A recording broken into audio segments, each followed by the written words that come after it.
శ్రీ కంచి కామకోటి పీఠాధిపతి చంద్రశేఖరేంద్ర సరస్వతి పరమాచార్యుల వారి ఉపన్యాస లహరి అంబిక 4వ భాగం 27/5/24 కామాక్షి కటాక్షాన్ని గురించి వారి ఉపన్యాసం. సర్వేంద్రియాణం నయనం ప్రధానం. ఇంద్రియాలలో కళ్ళు చాలా ముఖ్యమై. ఎవరైనా మనకు అత్యంత ఆప్తులైన వారి గురించి చెప్పాల్సినప్పుడు వారు నా కళ్ళ వంటి వాడు అంటుంటారు. ఈ భావాన్ని చెవులో ముక్కు ప్రకటింపలేవు. పరమాత్మయే అంబిక రూపంలో ఉన్నప్పుడు ఇంకా ఆమె కనులు ఎంతటి ముఖ్యమైనది ఆలోచించు. కామాక్షి, మీనాక్షి, విశాలాక్షి, ఈ రకంగా అంబిక యొక్క కళ్ళకు ప్రత్యేకత చెప్పబడి, కామాక్షి చేతులలో మన్మధుడి చెరుకు విల్లు బాణాలు ఉన్నాయని చెప్పుకుంటాం. ఆచార్యుల వారు సౌందర్య లహరిలో ఆమె చేతులలోనే కాదు కళ్ళలో కూడా ఉన్నాయని కవిత్వ ధోరణిలో చెప్పారు. భ్రువౌ భుగ్నే కించిద్ భువన భయభంగస్య సనిని వదీయే నేత్రాభ్యాం మధుకర రుచిభ్యాం ధృతగుణం ధనుర్మధ్యే సవ్యేతరకర గృహీతం రతిపతే ప్రకోష్ఠే ముస్థౌ చ స్థగయతి నిగూఢాంతరమముమే అన్న. మళ్ళా భ్రువౌ భుగ్నే కించిద్ భువన భయభంగ వ్యసనిని త్వదీయే నేత్రాభ్యాం మధుకర రుచిభ్యాం ధృతగుణం ధనుర్మధ్యే సవ్యేతరకర గృహీతం రతిపతే ప్రకోష్ఠే ముస్థౌ చ స్థగయతి నిగూఢాంతరం ఉమే. అంబిక కనుబొమ్మలు కొద్దిగా వంగినట్టు. కించిత్ భుగ్నే, కనుబొమ్మలు ఎవరైనా ఆతృతతో ఉన్నప్పుడే కదా వంగి ఉండేది. అంటే లోకమాత అయిన ఈ అమ్మకి అమృత ఏమై ఉండాలి, ఆతృత ఏమై ఉంటుంది అని ఆలోచించారు. పిల్లలు చెడ్డదారిలో పోతున్నారు, రక్షించాలనే ఆతృత అని ఇంకొక ఆతృత. అందువల్ల ఆమె కనుబొమ్మలు కొంచెం వంగినట్టుగా, వంగి ఉన్న ఆ 2 కన్నుబొమ్మలు ధనుసు యొక్క 2 వంగిన భాగాలుగా కనపడతాయి. ఈ రెండిటికి మధ్య ఉన్నది నాసిక ప్రారంభము కనుక అక్కడ రోమాలు లేవు. సాముద్రిక లక్షణం ప్రకారం 2 కనుబొమ్మలు కలిసి ఉంటే, అంటే మధ్యలో కూడా రోమాలు కనుక ఉండి ఉంటే అది మంచి లక్షణం కాదు. కనుక అంబికకు గొప్ప జాతికి చెందిన స్త్రీలకు ఉండాల్సిన అన్ని సలక్షణాలు ఉన్నాయి. కాబట్టి కనుబొమ్మల మధ్య రోమాలు కూడా లేవు. అయితే కనుబొమ్మలను ధనుస్సుతో కదా పోల్చింది. మధ్య భాగం లేకుండా ఉంటే ఎలా?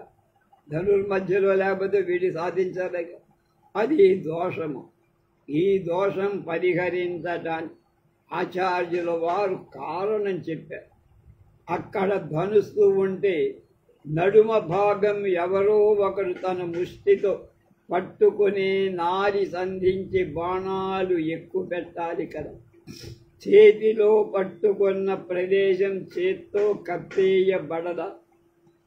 ఆ విధంగా అంబిక యొక్క కనుబొమ్మల ధనుస్సు మధ్య ఎవరో పట్టుకొని బాణాలు సంధిస్తుంది. ఆ పట్టుకున్న వారి ముష్టి అక్కడ ఉండటం వల్ల రోమాలు కనిపించటం లేదు. అంబిక కనుబొమ్మలను ధనుస్సుగా వంచేవాళ్ళు ఎవరు? మన్మథుడు. కనుక అంబిక కరుణ చేత వంగిన కనుబొమ్మలు చెరుకు విల్లు. మన్మధుడి వింటికి నారి మరి తేనెటీగలే కదా. కనుక ఆ విధంగా అంబిక కనుబొమ్మల క్రింద తుమ్మెదల అటు ఇటు కదులుతున్న కళ్ళు ఉన్నాయి. కనుక అంబిక కనులు ఎందుకు కదులుతున్నాయి అంటే భక్తులందరినీ అనుగ్రహించాలి, ఒక్కరిని కూడా వదిలిపెట్టకూడదు అనేటువంటి ఉద్దేశంతో కళ్ళు కదులుతాయి. అంతేగాని అదేదో జబ్బు కాదు. కనుక మన్మధుడు అలాంటి నారిగల ధనుసుతో తన శక్తిని ఉపయోగించి లక్ష్యం వైపు బాణాలు వదులుతారు. అందువలననే జ్ఞానమూర్తి అయిన పరమేశ్వరుడంతటి వాడు అంబిక ప్రేమలో పడిపోయాడు. అందువలనే ప్రపంచంలోని జీవజాలంపై ప్రేమ పెంచుట. ఏ కోరిక లేని బ్రహ్మం స్పందించి ప్రజలందరినీ రక్షించటంతో అంబిక ఆతృత ఉపశమించింది, అంటే తగ్గిపోయింది. ధనుసు పుచ్చుకున్న మన్మధుడు ముష్టి అంబిక నొసటి భాగంగా, ఆ ముష్టి ఉండే అది అంబిక యొక్క నొసటి భాగంగా ఆయన ముంజేయి తుమ్మెదలులా ఉన్న అంబిక కనుల క్రింద కల నాసికగా వర్ణించదు. శివుడిపై మన్మథ బాణాలను సంధించిన ఈ కనుల కటాక్షం భక్తులపై పడినప్పుడు కామాలను తుదముట్టించి జ్ఞానామృతాన్ని వర్షిస్తుంది. మన్మధుడి బాణాలేమిటి? మామిడి, అశోక, పద్మం వంటి పూలు. అవి రూపము, రసము, గంధము, స్పర్శం అనే తన్మాత్రల వలన మన కంటిని, నాలుకను, నాసికను, చర్మాన్ని ఆకర్షిస్తుంది. కనుక మిగిలిందేమిటి? చిప్. కనుక తుమ్మెదల నారి వాటి ఝంకారంతో, తుమ్మెదల నారి వాటి ఝంకారంతో చెవిని ఆకర్షించటానికి వీటన్నిటికీ పైన చెరుకు విల్లు.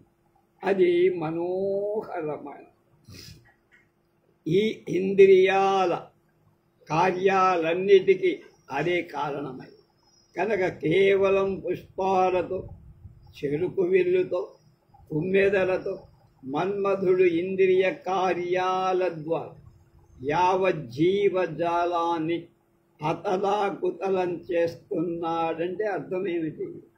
పరాశక్తి అనుగ్రహం ఉంటే సమర్థుడైన వాడు గడ్డిపోసను కూడా మహా ఆయుధంగా ఉపయోగించగలడు అని అర్థం.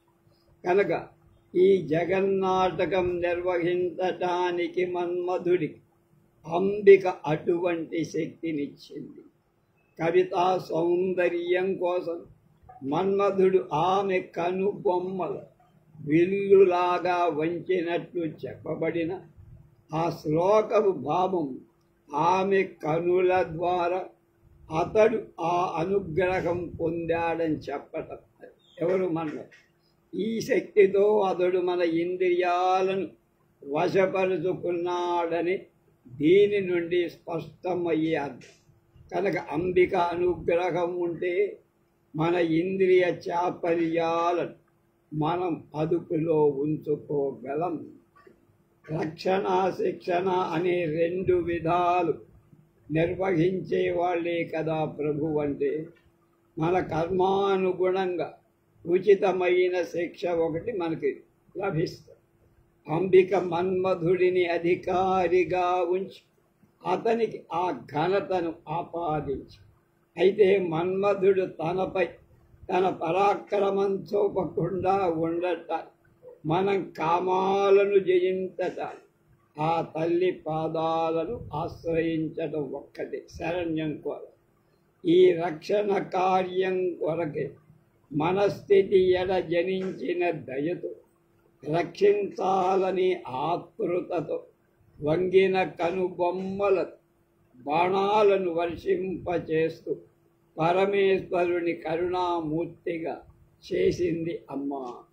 అంబిక కళ్ళ నుండి జారువారిన అనుగ్రహం ఆచార్యుల వారిలో ప్రకాశించే సమయంలో వారి నోటి నుండి ఒక శ్లోకం వెలువడి, అది కూడా సౌందర్య లహరి. దృశాద్రాఘీయస్యాదరళిత నిలోత్పల రుచా దవీయాం సందీనం స్నపయ కృపయా మామపి శివే. అనేనాయం ధన్యో భవతి నచతే హానిరియత వనే వా హర్మ్యే వా సమకర నిపాతో హిమకరః. మళ్ళా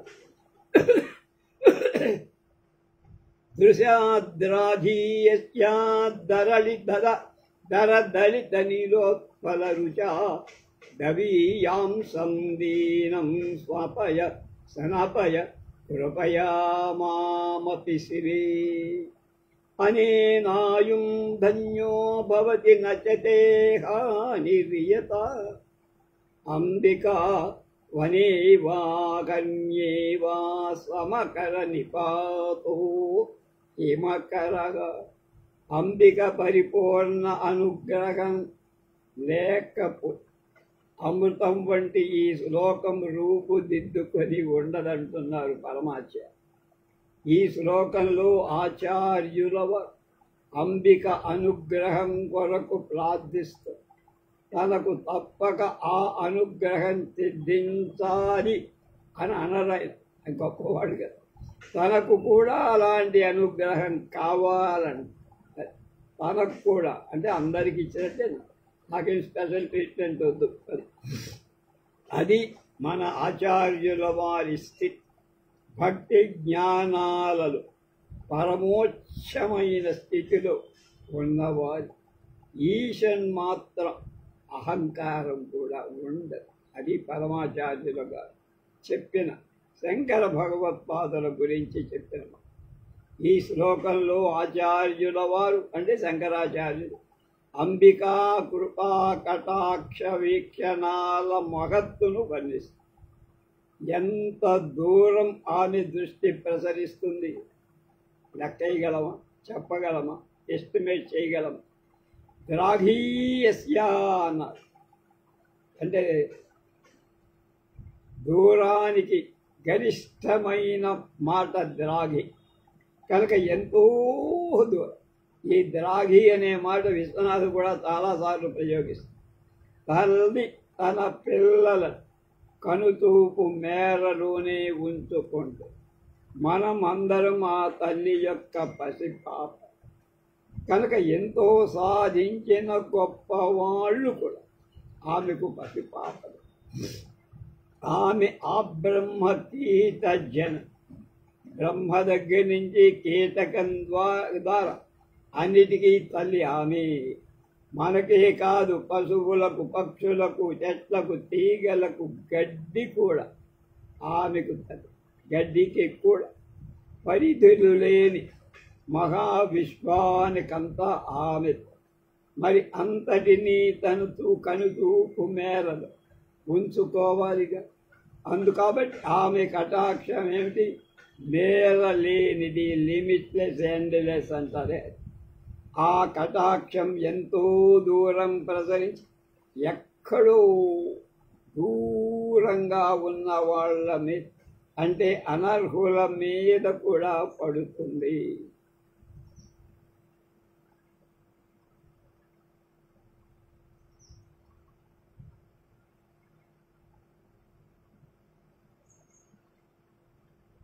ఆమె కనులు నీలోత్పలాల వంటి, అర్ర మూసిన లేక అర్ర తెరిచిన కళ్ళవి మామూలు కావు. కనుక నీటిలో ఉంటే నీలోత్పలంలాగా అవి చల్లనివి, వీటి నిడివైనవి బారుగా ఉంటాయి, నీలపు రంగులో ప్రకాశిస్తాయి. నీలోత్పలాలు మాకెక్కడో చూసాం, ఒక ఔరంగాబాద్లో ఒక సరస్సులో. ఎంతో దూరం వరకు అన్ని చోట్ల వరదలా ప్రవహించే నీ కటాక్ష వీక్షణాలలో నన్ను కూడా మునిగిపోని తల్లి, నన్ను కూడా ముంచెత్తు అంటారు భగవత్పాదు. మామపి అన్నారు, అంతేగా నన్నే అలా, నన్ను కూడా. అది ఆయన గొప్పతనం. ఇందాక మనం అమ్మా నీ కృపా కటాక్ష వీక్షణాల నేను అర్హుణ్ణి కాకపోయినా దీనుడనైన నన్ను కూడా అలాంటి కటాక్షంలో స్నపయా స్నానం చేయించమ్మా. ఇంకా పైన చెమ్ము నీళ్లు పోయటం కాదు, ముంచేయమన్నారు. పరమేశ్వరుని అపర అవతారమైన ఆదిశంకరు ఎంత వినయంతో, ఎంత దీనంతో మామపి నన్ను కూడా అనే పదాలు వాడతారు. అనర్హుడను కానప్పటికీ అన్నారు. నా అపాంగ వీక్షణాలకై ఎందుకు ప్రార్థించావును అంటావేమో. నా మీద కటాక్షం చూపించినందువల్ల నీకు ఒరిగిపోయేది కానీ కోల్పోయేది కానీ లేదు. నువ్వు కోల్పోయేది ఏం లేదమ్మా. పాపాత్ముని చూసినప్పటికీ ఆమె దృష్టికి ఏ దోషం కూడా అంట. నచతే హాని రియత, అది ఆయన ఉపయోగం. నీకే నష్టం. ఈ పనికిరాని వాడి మీద నా దృష్టి నేను ప్రసరిస్తే నాకేమైనా నా శక్తి తగ్గుతుందా అనుకోక, నీకేం వల్ల నష్టమే లేదని ఆయనే చెప్పారు. ఇక నా సంగతి ఏంటి, నీ దృష్టి నా మీద ప్రసరిస్తే అంటే నేను ధన్యుడినైపోతాను. కనుక ధనం కలవాడు ధన్యుడు. ఏ ధనం వాడి దగ్గర ఉంటుంది? కృపా కటాక్షం అనే ధనం ఉంది కనుక అంబికా వీక్షణం మనకు ఆమె అనుగ్రహమని సంపదను సంపాదించి పెడుతుంది. అంతటికంటే గొప్ప సంపద ఏం కావాలి ఎవరికి అంటే, బాగా ఉచ్చ స్థితిలో ఆలోచించేవాడు ఇంకేం కోరు. అనేనాయం ధన్యో భవతి నచయే హాని ఈయత.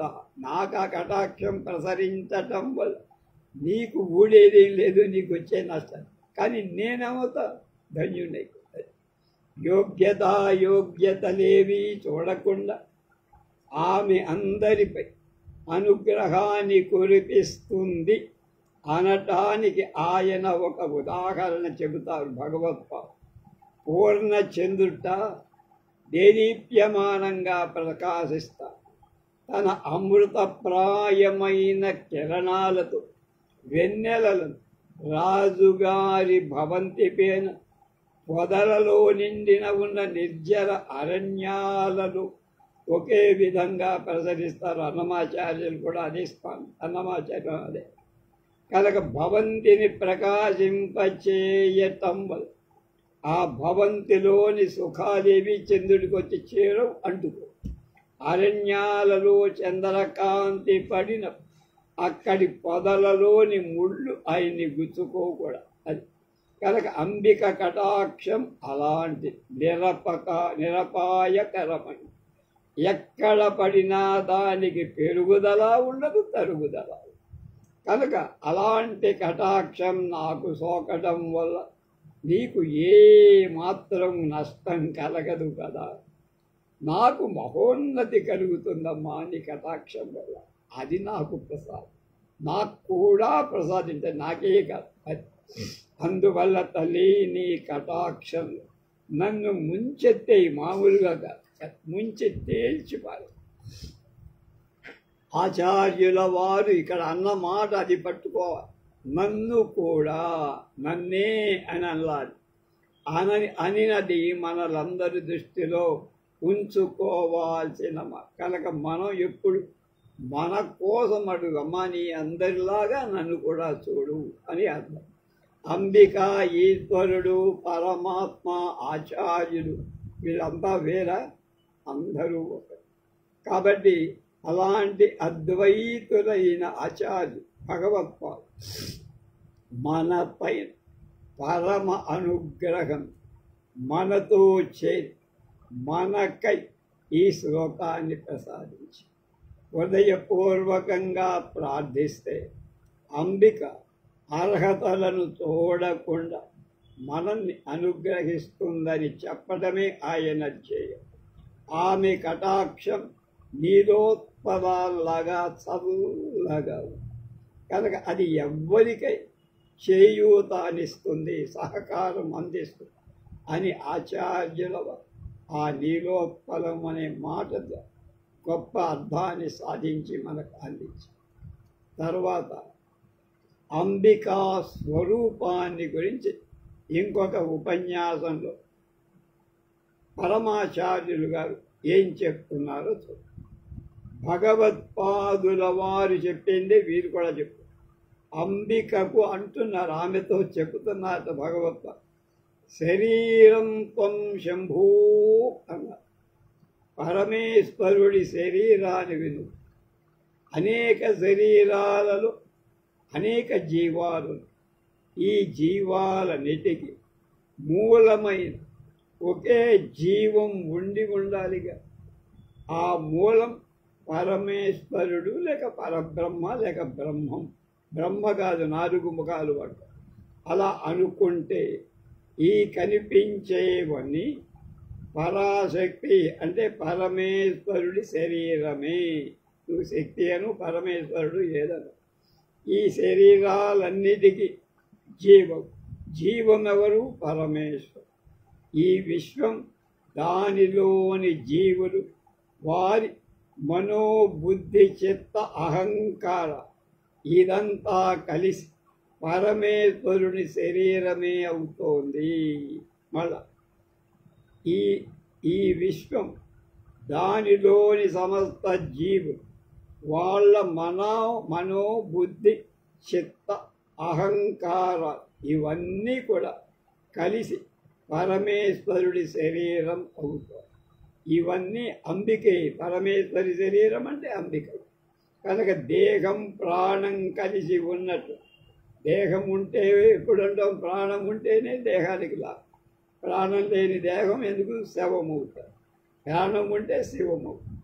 కనుక ప్రాణం కలిసి ఉన్నట్టు, దేహము ప్రాణం కలిసి ఉన్నట్టు పరాశక్తిలో బ్రహ్మత్వం వ్యాపించింది.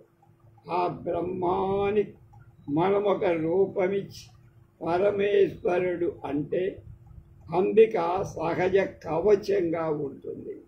కనుక కర్ణుని కవచ కుండలాలలాగా కర్ణుడికి కవచ కుండలాలకి విడదీయరాని సంబంధం అలా ఉంటుంది అంబిక. అంబికా పరమేశ్వరుడు ఈ అవిభాజ్యమైన అంటే విభజింపబడని తత్వం మనం అర్ధనారీశ్వర రూపంలో చూస్తాం. సగం అమ్మ సగం అయ్యా కలిసి ఉన్న రూపం.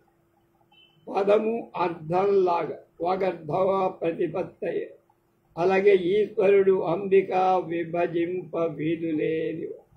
మహాకవి కాళిదాస్ వగర్ధావివా సంపృక్తం వగర్ధ ప్రతిపత్తై జగత పితరౌ వందే పార్వతీ రమేశ్వర పరి సినిమాలో చూపించారు.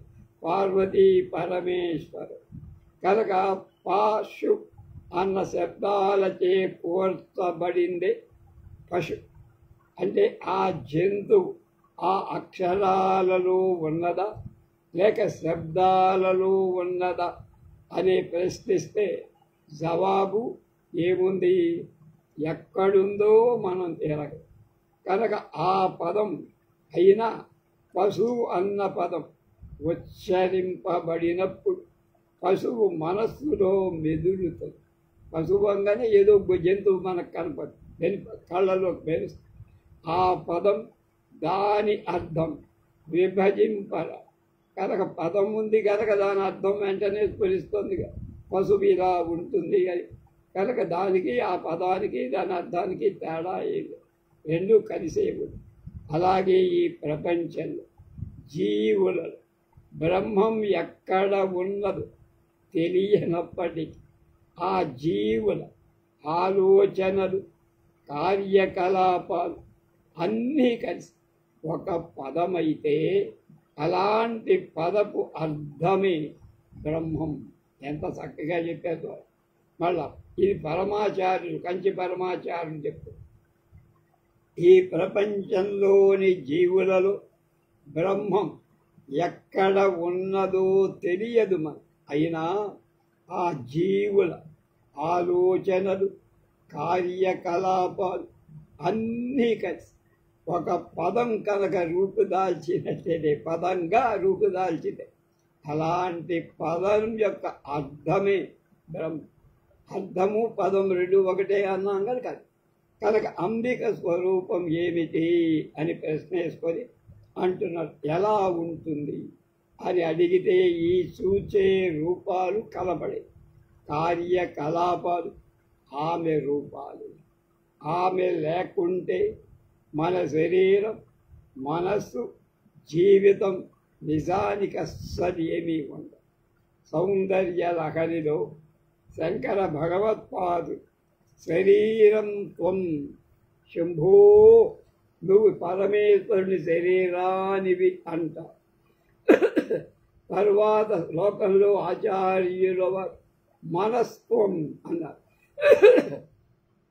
శరీరమే అనుకుంటే కాదమ్మా, మనస్సు కూడా నువ్వే అని ఆ మూలం నుండి సూక్ష్మ ఆకాశం కనిపిస్తుంది. కనుక అది భౌతికమైన రూపంగా పరిణతి చెంది ఆకాశం వాయువుగా, జలంగా, భూమిగా మారుతున్నాయి, రూపాంతరం చెందుతాయని అన్నీ చెప్తున్నారు, మనం చెప్తున్నాం. ఇవన్నీ నువ్వే. కనుక నువ్వు లేనిది ఏం లేదు. త్వయి పరిణతాయాం సహి పరం, నువ్వే ఇవన్నీ కూడా వివర్తమవుతున్నావు, రూపం దాల్చుతున్నావు, అన్య రూపాలు పొందుతున్నావు.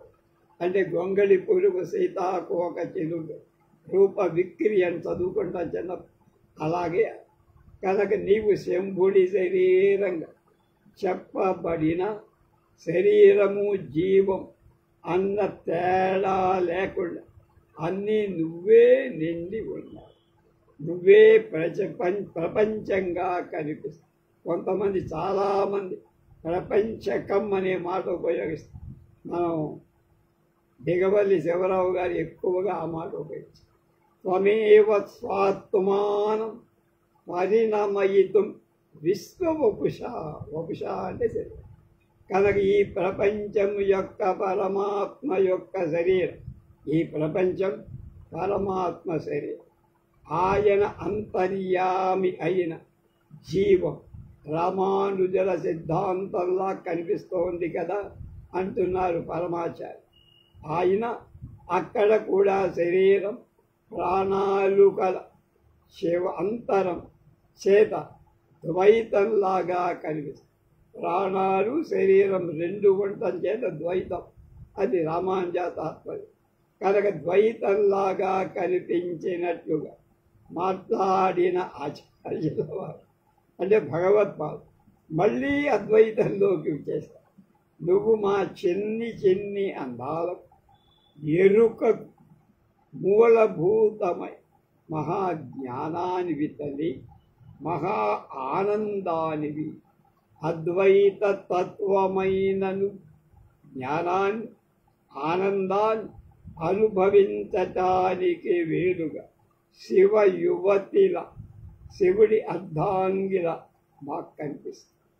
ఇది భావంలోనే వాస్తవానికి విశ్వ శరీరం, జీవం.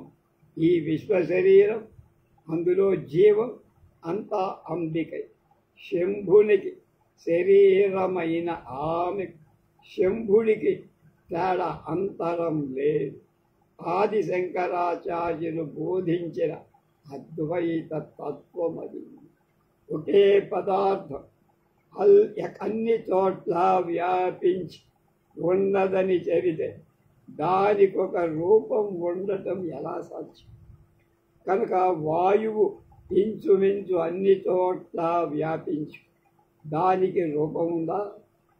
లేదు. అంబిక దానికంటే, గాలి కంటే సూక్ష్మం. గాలే లేని ప్రదేశాన్ని ఏర్పరచవచ్చు శూన్య ప్రదేశం. ఆమె లేని ప్రదేశంలో ఉండదుగా. అది ఆమె మనస్సులో ఆలోచనలో కూడా నిండి ఉంటుంది. అలాంటప్పుడు ఆమెకు రూపం ఎలా సాధ్యం అని ప్రశ్న. అయితే మనం ఇప్పుడున్న సాధారణ స్థితిలో అలాంటి ఆలోచన ఆహ్లాదకరంగా ఉండదు. చుట్టూ అన్నీ చూస్తున్నాంగా, లేదంటే ఎట్లా? కనుక మనమందరం ఆమె నుండి వచ్చినవారు కాబట్టి మనకు ఆమె తల్లి. మనం పిల్లలం అనుకుంటే ఈ గొడవేమో. పిల్లవాడికి తల్లి ఉన్నదని తెలిస్తే సరిపోతుందా? ఆమెను చూసి మాట్లాడాలని గరాబాలు చేయించుకోవాలి అని కదా. అలాగే మనం ఆమె అంతటా వ్యాపించి ఉందని అర్థం చేసుకోగలం.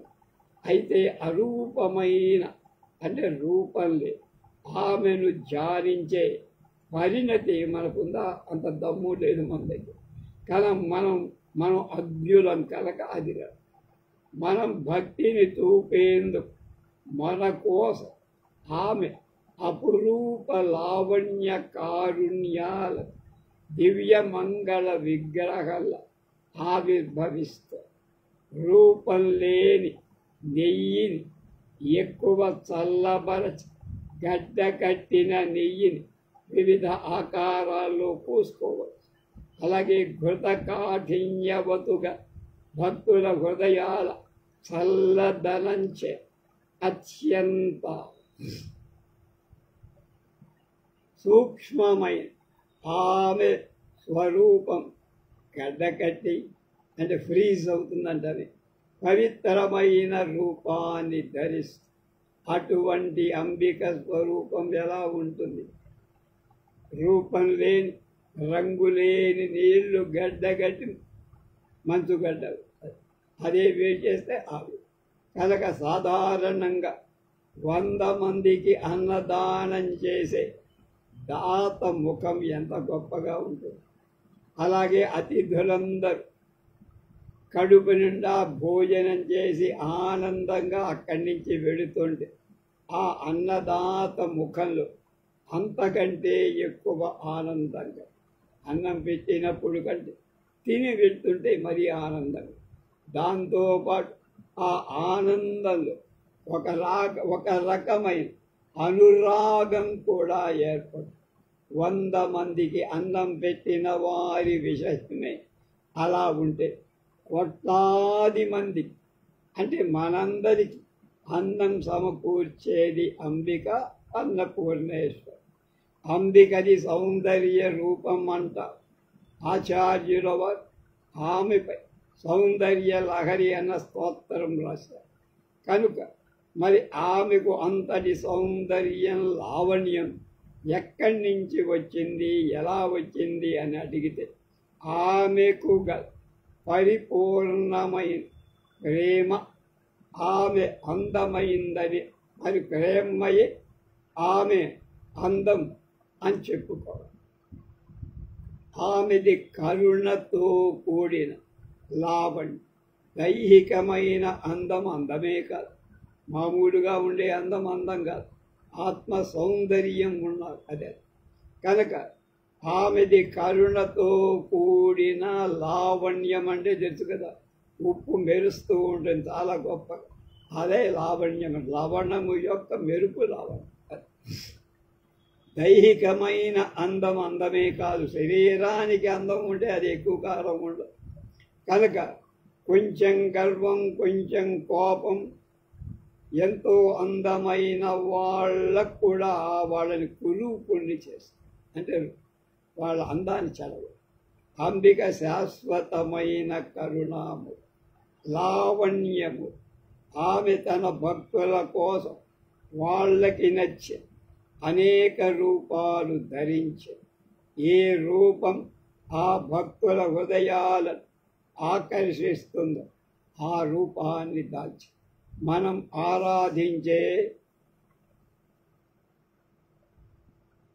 ఆరాధించడం మన అభిరుచిని బట్టి రాజరాజేశ్వరి, భువనేశ్వరి వంటి సౌందర్య రూపాలు, దుర్గా, కాళీ వంటి ఉగ్ర రూపాలు ఆమె ధరించి మన కోసం ఆయా రూపాలలో అంబికను దర్శించాలనుకుంటే ప్రతిమలు విగ్రహాలు ఒక రూపాన్ని దర్శించటానికి ప్రత్యేకమైన మంత్రాలు కూడా ఉన్నాయి. మంత్రములంటే శబ్దాల అక్షరాల సంపుటి కనుక అనేక రూపాలున్న అంబిక మంత్రాత్మకమైన అక్షరాత్మకమైన రూపం కూడా ఉంది. అంబికానుగ్రహ కవిత్వాన్ని పొందిన కాళిదాస్ శ్యామలా దండకంలో ఆమె నవనడు సర్వవర్ణాత్మికే సర్వమంత్రాత్మికే సర్వస్థిత్యాత్మకే అని వరుస పెట్టి అండం అంటే ఇక్కడ రంగు కాదు అక్షరం. తేజోరూపమైన ఆకృతులు శబ్దరూపాలైన వర్ణాలు ఒకే మూలం నుండే వచ్చాయి. మళ్ళా తేజోరూపమైన ఆకృతులు అలాగే శబ్దరూపాలైన అక్షరాలు ఒకే మూలం నుంచి బయటకు వచ్చి వాటికి మధ్య గల సంబంధాన్ని మనం వ్యాకరణాల్లో వాటితో చెప్పాం. నీటి తొట్టి ఒడ్డున ఉన్న వివిధ శబ్దాలు చేస్తే ఆ శబ్దాల స్పందనను బట్టి దానిపై ఉన్న సన్నటి ధూళి కొన్ని ఆకృతులు పొందుతుంది. రెసొనెన్స్ అని మనం చెప్పుకుంటాం చేద్దాం. కనుక దీన్ని బట్టి మనం శబ్దం రూపాన్ని సృష్టించగలదు అని తెలుసుకోవచ్చా? శబ్దం వల్ల రూపం ఏర్పడుతుంది. వివిధాలైన శబ్దాలు 51 అక్షరాలయ్యాయి. వీటినే మాతృకలు అంటారు. కనుక అక్షర రూపంగా ఉంది. వివిధ శబ్దాల కూర్చే ఈ అక్షరాలను సంపుటీకరించి అలాంటి శబ్ద సంపుటి పదే పదే జపిస్తే సంపుటి యొక్క రూపం దర్శనము. కనుక శబ్దంలోంచి రూపం వస్తుంది.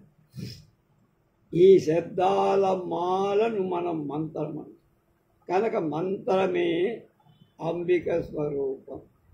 మంత్రాలన్నీ కరచరణ ఆయుధాలతో కూడిన ఆమె వివిధ స్వరూపాలే.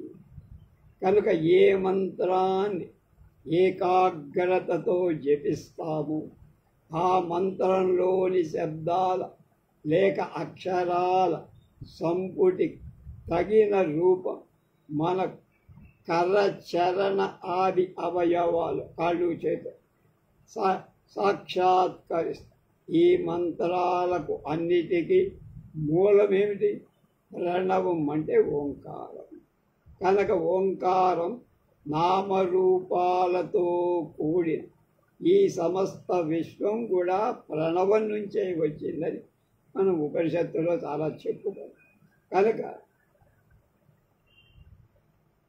నామరూపాలతో అంటే అనేక పేర్లతో ఉన్న ఈ సమస్త విశ్వం కూడా ఓంకారం నుంచే ఉద్భవించింది. నాదస్వరూపిణి అయిన అంబికే ఓంకారం. కనుక ఆ ఊ అం అన్న మూడు చేరితే ఓం అయ్యి. కనుక ఆ అంటే సృష్టి, ఊ అంటే స్థితి, కనుక లేక సంరక్షణ సంహారం. ఈ మూడు కలిస్తే